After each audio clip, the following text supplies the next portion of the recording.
What's going on YouTube? Today I bring you my number 9 power rank team for the 2021 NFL season. We're getting into single digits now, and as you saw by the title, that is the Arizona Cardinals. We just got to look at this team last night actually, and so I think, this team showed some things last night, but I think overall for this season, I'm really excited on what they can do. There's one obvious weakness on the roster to me, but the rest, it's really good. So, getting started off at the quarterback position, Kyler Murray, obviously, one of the younger premier quarterbacks in the NFL.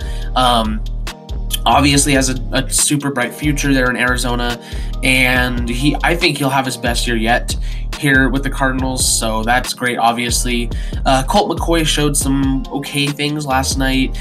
Chris Streveler was really the main starter last night, and he looked pretty bad. He was fine enough at, running and getting outside the pocket and stuff. But yeah, he was pretty bad, so you do not want this guy starting. You better hope you never have to see McCoy or Streveler starting for you. But you do have one of the young premier stars at the quarterback position there, as well as McCoy is at the very best a serviceable guy. So, he could step in and play decently. And so for that, you're going to get a B for right now. At the running back position, I still don't know why Chase Edmonds is up there. I feel like James Conner, I guess it's probably because, he's been dealing with a few, COVID issues with being out and stuff. But to me, James Conner would still probably be the best guy there. James Conner was still a very good running back a couple years ago. He's not really replicated that since, but that's still in him, and I do think he is better than Chase Edmonds. Being that, though, Chase Edmonds would probably be your number 2, who, is a really solid number 2. I just really don't see that starter potential from Edmonds personally. Ito Smith over from the Falcons, it was a whatever pickup. No idea who Jonathan Ward is. There's not really anyone here who's a good starter. You do have some solid depth, but even your third guy is kind of meh. So it's a really meh room to me, but there's not even really that upside with it. So that's going to drop down to a C- for me. And then at the wide receiver position, DeAndre Hopkins, obviously one of the best receivers in the game. In my opinion, the best receiver in the game right now. Obviously, great to have there. I think he'll be a big part of Kyler Murray's best season yet. Beyond that, AJ Green is older. If he can overcome the injury issues, he is still a solid starter, but can he overcome the injury issues? Rondale Moore played fantastic last night. I was really glad to see him being used as this slot type guy, which is what he is, and so I'm glad that the Cardinals actually used him like that last night, and he went off. So as long as you keep using him like that, to me, he's pretty easily your number 3, and he looks great for the future as well. Some depth behind those guys, kind of disappointing depth. Christian Kirk is, not really panned out. Neither has Andy Isabella. Keyshawn Johnson is whatever. There's not very good depth here, but you do have a very solid starting 3 with a nice young guy, someone who, if healthy, is a good receiver and arguably the best receiver in the game, in my opinion, the best receiver in the game. All in all, that wide receiver room, lacking depth is going to bring it down a little bit, but it is still, a really good room, and so that's going to get you an A-. At tight end, Max Williams, don't see him being an upgrade over Dan Arnold, and you still have no depth there. This is a team that just simply has never really valued tight end as a position. But yeah, Max Williams, I expect him to basically be Dan Arnold 2.0, and because of that, you're going to get an F+. It's just neither one of them are good tight ends, and they don't value it, and that's whatever. That's just their philosophy, but doesn't mean that it's not a bad room. So that's going to get you an F+ there, because Max Williams isn't worth an F quite, but he is still bad. Moving on to the offensive line. Wow. I don't know why people hate on this offensive line so much. I could use a bit of upgrading for sure, but it's not that bad. Starting off with DJ Humphries, who enjoyed basically a breakout season last year. Not many people really realize it, but he actually had a really solid season, and so he looks to be a solid tackle going forward for the Cardinals. I imagine you probably have Josh Jones over at right tackle, like they have him. So there's not really any depth beyond DJ Humphries, but again, he did enjoy a nice breakout season last year and was really good. So as long as he keeps that up, that's great, obviously. So for right now, I'll give it a C+. No depth. We don't know if Humphries will play like he did last year, but if he does, that goes up, obviously. At left guard, Justin Pugh is I think a bit underrated. Like he's not good, but I think he's a solid guard. I think Shaq Calhoun is a great number 3. Don't really know who Sean Harlow is, but Justin Pugh, I think again is a solid guard that people kind of underrate a little bit. It's still a pretty meh room to me though, so it is going to get a C. At the center position, Rodney Hudson, in my opinion, is the best center in the game right now. Did he play as good as like Corey Linsley last year? No, but he's definitely remained in that consistent top 3 center talk for years now. And to me, I just feel like he's been on number 1 for a while. So, in my opinion, you have the best center in football there. Behind him, Max Garcia, who is a fine enough backup, and no one else really behind them. But you do have the best center in football and a pretty solid backup. So to me, that's going to get you an A+. At right guard, Justin Murray, not the best guy in the world. That's obviously the big outlier of weakness on this offensive line. Now you do have Brian Winters behind him, who I always thought was a little underrated when he played in Buffalo, but I guess he's dealing with some issues, whether it's COVID or actual injuries or stuff. So I think he potentially, Brian Winters could step in at some point and be a solid starter, but either way, you don't have the best starter in the world here. Justin Murray, again, is just far from good. And I don't know who Brandon Bowen is, so this room, it's pretty meh, but you got to take into consideration, you're not going to get the best starter either way. Winters is a bit older and dealing with some injuries, so for me, that's going to be a D+. It's obviously the outlier on this offensive line. And then a right tackle, Kelvin Beachum, I think he's back on a 1-year deal, and he also played actually pretty solid last year. We'll see if he can replicate that. And then Josh Jones, I always kind of liked him. I think he has potential as a future starter for the Cardinals, but, it's not someone I see as, being the future tackle for the Cardinals. So he's a nice upside guy to have there. Kelvin Beachum, a solid patch job for this year. But, it's still not the best room in the world. So that's going to be a C to me as well. This offensive line is not great or anything, but I think you do have a solid left tackle, the best center in the game, and at the very least, you have some nice depth and some nice young players at positions here. So the Cardinals' offensive line, it's not bad enough to where I think it'll ruin a season. Definitely far from that. So the offense, pretty solid here for the Cardinals.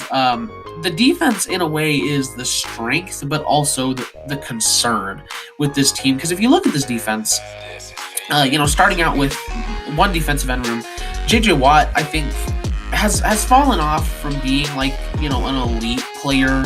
He is still one of the best pass rushers in the game, but I just don't think he's the same dominant defensive player of the year that he was. And that's pretty obvious, obviously, but he's still a solid contributor, and he will be an elite pass rusher, but he's just not elite, if you understand what I'm saying.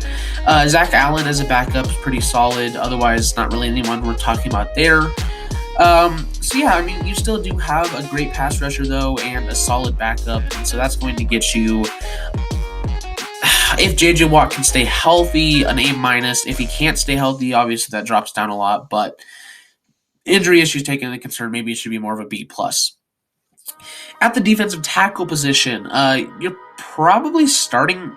See, this is weird because, I guess ESPN is more accurate, but I'd imagine you'd probably be starting Jordan Phillips at defensive tackle and then Zach Allen at your other defensive end, but I'm just going to go with what ESPN has here. Rashard Lawrence is whatever. No one's special, obviously. Same thing with Corey Peters. Excuse me. And at the fourth, Darius Kilgo is just a notable name, but he's not good or anything. Not the best in the world here. The depth is meh, and the starters very meh. That's a D to me. You can get much better. I would really like the idea of Leki Fotu starting at nose tackle, actually, but I guess he's more of a defensive end to them. And speaking of defensive end, the other defensive end room, Jordan Phillips played actually really good before he got hurt last year. So I'm excited to see him come back. I guess he's going to play more of that end role for the Cardinals this year, since they are moving to 3-4. Or no, they were already 3-4. Yeah, I don't know what I'm saying, but Jordan Phillips, though, I expect some good things from him. And then Leaky Fotu was a guy that I always kind of liked and was keeping in the back of my mind, coming out of, I think it was Hawaii. I think it was, or no, it was somewhere in California or Hawaii. But either way, he was always a guy that I kind of liked and I was keeping in the back of my mind. And he played pretty solid last night, so we'll see as him for a potential future piece. Again, I like the idea of putting him at nose tackle. And then Margus Hunt is a player that they have back there that makes up for some okay depth. Yeah, so I mean, Jordan Phillips, I'm expecting good things, but who knows if we're going to get it. And Leaky Fotu, I do like, but is he going to, really produce? We'll see. I'm going to give it a C- for right now.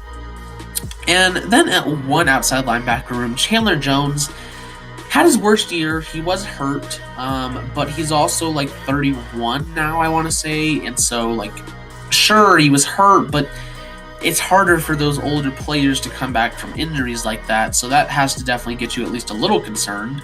Dennis Gardeck played pretty solid for the Cardinals last year, so we'll see what he does this year. Victor Dimukeje, didn't think he was the best scheme fit in the world for the Cardinals, especially didn't see him as an outside linebacker, but he could be a solid contributor here. At the other outside linebacker room, Marcus Golden over from the Giants is a fine guy. I feel like obviously Zaven Collins is going to be their new Hassan Reddick, but I don't think he'll be as good as Hassan Reddick. I'd actually really expect Zaven Collins to play more of that, strong side linebacker role, but be like that Hassan Reddick, basically. But again, we'll just go with what they have. So Marcus Golden, I mean, they might try to make him a bit more of that Hassan Reddick role without obviously being as versatile. But you do have some solid depth here, though. Devon Kennard was really good at times for them last year. Kylie Fitz and Reggie Walker makes up some nice depth. So all in all, you have, still a very solid starter. At the very least, you have a solid starter with Chandler Jones. He could rebound, though, for sure. And you have some fantastic young depth here as well. So Marcus Golden, not the best starter in the world, but, at least serviceable. So I think that's all enough to give you a B+ for right now. At the inside linebacking room, Isaiah Simmons, obviously headlining it, who was disappointing in his first year, but he did show improvement throughout the year, and he did show some nice things at the end of the year. So I'm excited to see what he does this year. Could be a breakout candidate for sure. They have Zaven Collins as an inside linebacker here, and I just feel like he'd make much more sense as an outside linebacker. He's really good in coverage, but can also certainly rush the passer. And I just imagine they probably took him over a cornerback or a running back because they wanted him to be their new Hassan Reddick. So to me, that just doesn't quite make as much sense to have him in as an inside linebacker, but whatever, he is very good in coverage. And also some solid depth behind there with guys like Tanner Vallejo and Jordan Hicks, Evan Weaver, Ezekiel Turner, some very good depth as well, though. Two young, solid players that both could definitely turn into stars in the NFL. I like this linebacking room a lot, so I'm going to give it a B+ for right now. I think there's a lot of upside with a lot of these guys, great depth, and again, just a really good duo there. Moving on to the cornerback position, this is the obvious outlier on this team. It's not the best. I've never really been a fan of Byron Murphy, and he's just not a guy I would want starting personally. Malcolm Butler is past his prime. I mean, he's never frankly been that great of a cornerback. It's just really that Super Bowl play he made that, made him a household name pretty much. Darqueze Dennard and Robert Alford make for some okay backups, I guess. Again, just not guys you want starting for you. I did love the pickups of Marco Wilson and Tay Gowan. There are two guys that I believe both fell in the draft and also I feel like have extremely high upside. Tay Gowan is an extremely athletic dude, and Marco Wilson's just solid all around. And again, I just feel like there's such upside with there. I did love both those picks, and I feel like at least one of them has to work out. Both could. If I have to put my money on one, it's Tay Gowan. But, right now, obviously, they're not going to be anything special. And Daryl Worley is like whatever depth, but you just do not have starters here. And I'll tell you, I really was hoping that this team landed Xavier Howard, because at that point, Jesus, they're scary. And really, I think that just goes to show that the fact that their corner room is so bad, but yet they're so high here at number 9, does really show you how talented the rest of this team is. But the corner room itself, it may be young, it may have depth, but there's not guys here you'd want starting. And so for that, I'm going to give it a D plus right now. Again, plus just because the depth and youth. Then at free safety, you have Budda Baker, who obviously, he's gotten better every year so far. Do I expect him to get even better next year? No, but I do expect him to replicate his play. So that'll be great for the Cardinals, obviously. Chris Banjo, whatever depth. James Wiggins was a pickup that I kind of liked. I don't think he fits the scheme all that well, but I do like the upside on him at least. I wasn't a big fan of him in general coming out, though. So free safety, you got an okay backup, an okay depth player, but you got Budda Baker, who was one of the best last year. I expect him to be one of the best this year. And so for that, Budda Baker alone is going to give this an A-. Then at strong safety, Jalen Thompson, Deontay Thompson, either one could start. Either way, you're not having the best starter in the world. I think I'd probably prefer Deontay a little bit more, but Jalen's, I guess, the starter right now. Don't know who Charles Washington is, but either way, you've got frankly a bad starter either way. So I guess that's the other one. The coverage is going to be lackluster for the Cardinals. Now, having a solid pass rush, J.J. Watt, Chandler Jones, again, Zaven Collins, and Isaiah Simmons can rush the passer, and great depth across the board, some young guys. Again, Jordan Phillips played solid last year. That will help, obviously, if you have one of the better pass rushes, and on paper, they definitely could be one of the better pass rushes. But the secondary is still very, very lacking, and that could ultimately be what this team's demise is. I still think they'll make the playoffs, but it might be tough with the corner situation unless the pass rush is real good.